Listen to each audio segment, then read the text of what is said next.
प्रेक्षकांची मिळालीच पाहिजे आणि म्हणून बोल श्री गणपती गजानन बोल। तर स्तवन झालेला आहे आणि गण प्रत्येक वेळी गाणी ही नवीनच पाहिजेत, कारण कार्यक्रम हे युट्यूबलाही येतात आणि म्हणूनच आजचा गण हा आपल्या विराजमान झालेल्या लाडक्या गणरायासाठी आहे, लाडक्या गणपती बाप्पासाठी आहे.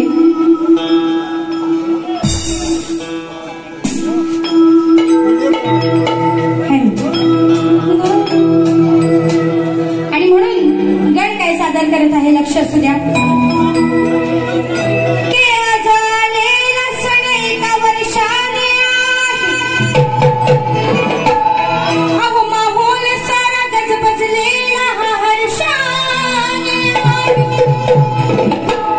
साऱ्यांनाच सुख दिले या विघ्नहर्त्याने आहे.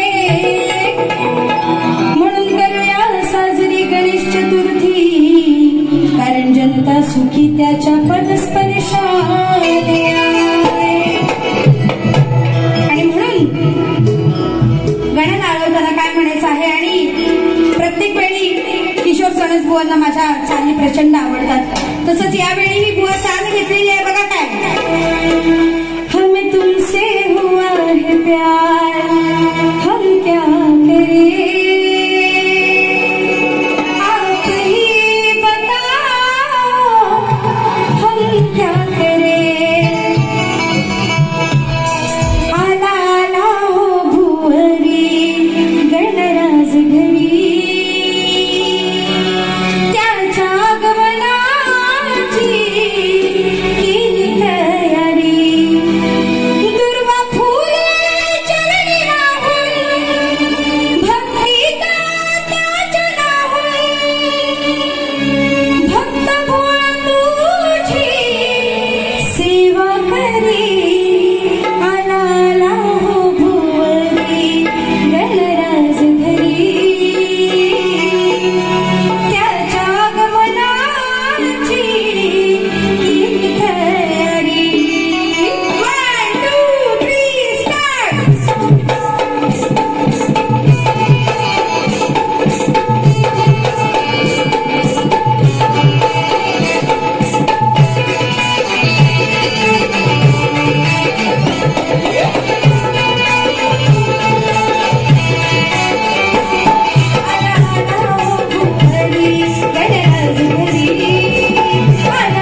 काका पत्त्याने यांच्याकडून 1001 रुपयाचं पारितोषिक आलेलं आहे.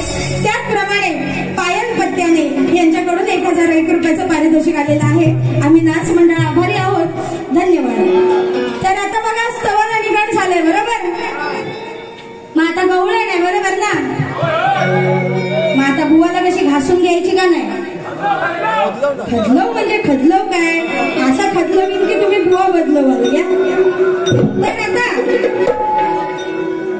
शेरो शायरांमध्ये काय ठेवलंय गवळणी मेन बरोबर ना. मग मला काय बोलायचंय आता गोट्या सोट्या दांडून विटीन ह्यावनी तेव्हा जुनं झालं का नाही. मग काळजावर कसा घाव घालायचा काळजावर बघा. आता आज या वेळात हा काना आहे की नाही. मग आता मगाशी काहीतरी माझ्या कानात सांगतच होते पण जो का असा भरमसाठ असा वास आला ना लगेच माझी नाकातली केस जळाली. म्हणजे कसला असेल का आता जाऊ द्या मला काही बोलायचं नाही. पण मग हा विषय कसा झाला पर्सनल झाला की नाही बरोबर.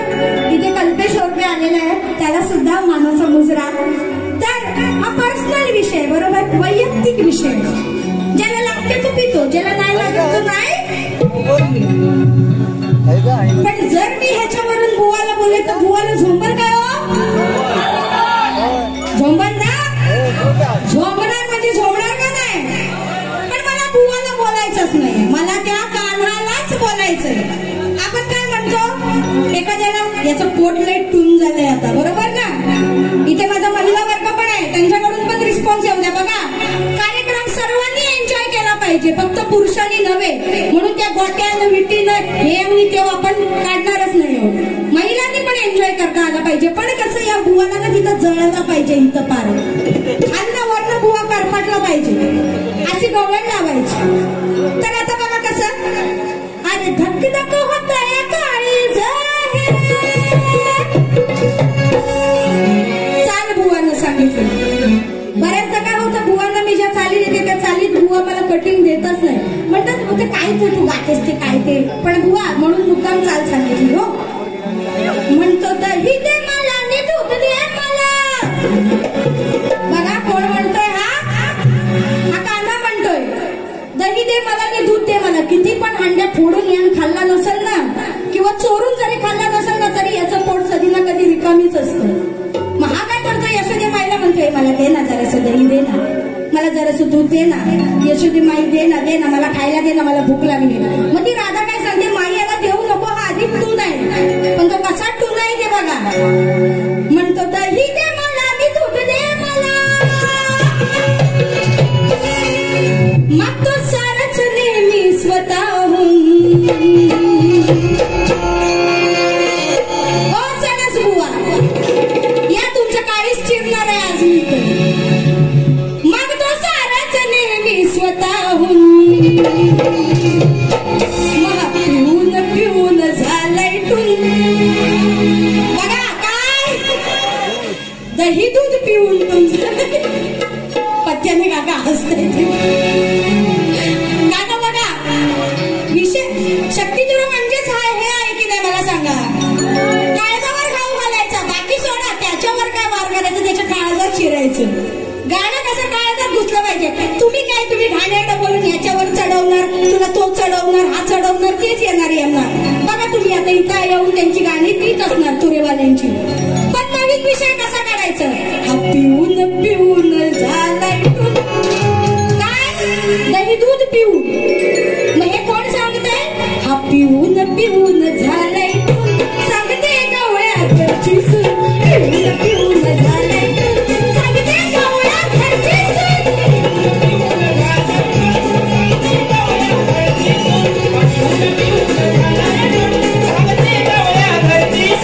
दही दे मला आणि दूध दे मला. दही दे मला आणि दूध दे मला. फक्त सारच नेहमी स्वतःहून. पिऊन पिऊन झालाय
आणि म्हणून अशी माझी साधी सोपी गवळण आहे बुवा. काही मी वायफळ आणि काही घाणेरडं बोलले नाही, पण तरी सुद्धा लोकांना मजा दिली. असा कार्यक्रम करता यायला पाहिजे. एक चाल होऊन जाऊ द्या. या ठिकाणी मातृभूमीचे रक्षण करणारे माजी सैनिक यांचे लाडके चिरंजीव कुमार किरण कृष्णा, आडनाव काय आहे सॉरी वाचता येत नाहीये, यांच्याकडून किरण दादा यांच्याकडून 101 रुपयाचं पारितोषिक आलेलं आहे. धन्यवाद धन्यवाद धन्यवाद. आणि म्हणून या ठिकाणी शेवटचं जे गीत आहे, अर्थात बारीची सांगता करणार नाही आहे, कारण शेवटचं गीत आज आपल्या काकांचा, लाडक्या काकांचा वाढदिवस आहे आणि खरंच त्यांचं गीत इथे झाल्याशिवाय बारी संपू शकत नाही. पण तरी सुद्धा भुवांना टोळपा मात्र मारून जाणारच आहे. तत्पूर्वी शक्तितुरेच्या नियमानुसार माझा जो प्रश्न आहे, भुवांना विनंती आहे कृपया तुमचा प्रश्न इथे आणून द्यायचा आहे आणि आमचा घेऊन जायचा आहे. कारण गावच्या दौऱ्यातला आपला पहिला कार्यक्रम आहे.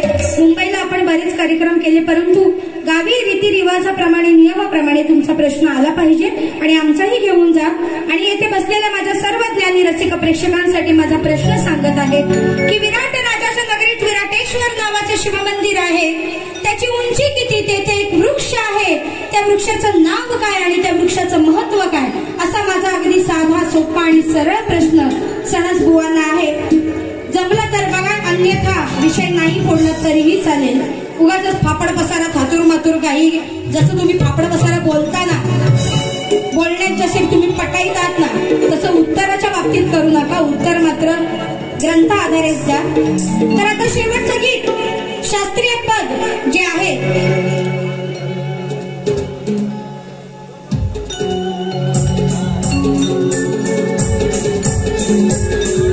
शुभेच्छा गाडीसाठी तुम्हाला.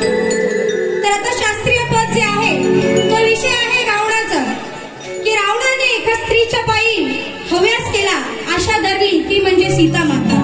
पण तिच्या पाठी लागून त्याने आपलं सर्वच काही गमावलं. पण शेवटी त्याला ती भेटली का? भेटली का? रावणाला सीता भेटली नाही भेटली. म्हणजे थोडक्यात काय, तर एका बाईच्या पाठी लागून एका पुरुषाने आपलं आयुष्य खराब करून घेतलं, पण त्याला काही ती भेटली नाही. मग गाणं कसं आहे, अरे रडू नको बाळा, अरे मी पाण्याला जाते, मग पाण्याला जाते, पाणी घेऊन येते भर दुपारी. बघा नीट शब्द, आला तिच्या दारी भर दुपारी, आला तिच्या दारी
त्याचं शास्त्र देखील पटवून दिलेलं आहे आणि अर्थात स्टार्ट टू एंड पूर्ण बारी शास्त्रात केलेली आहे. कोणीही काही ढाग